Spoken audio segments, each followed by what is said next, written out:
Guys பார்த்தீங்கன்னா ஹர்ஷா வந்து மேலே இருக்கான். அவள் எதையோ நோக்கி காமிக்கிறான். என்னன்னு நம்ம பார்ப்போம். விறுவிறுப்பாக போயிட்டுருக்கு. தண்ணியா? தண்ணி கிடச்சிருச்சு. நாங்கள் இப்போ ராஜஸ்தானில் இருக்கோம். தண்ணி இல்லாமல் வாழ்ந்துட்டுருக்கோம். இவர் இப்போ தான் தண்ணி கண்டு. ஏ சூப்பர் மக்களே, வாங்க தண்ணி கிடச்சி விட்டது. காய்ஸ் இதை பார்த்தீங்கன்னா இதான் நம்ம சீதா குளித்த குளமா. அதில் தவளை ஏன் இருக்குதுன்னு கேட்காதீங்க. கேட்க மாட்டோம், முனையாரும் கேட்கலாம். லொக்கேஷன் பார்த்தீங்களா சூப்பராக இருக்குது. இன்னும் நல்லாயிருக்கும்.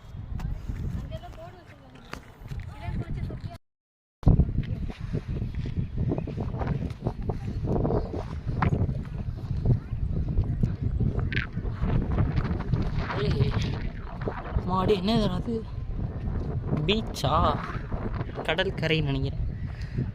ஓகே, இது என்னதுன்னு பார்ப்போமா?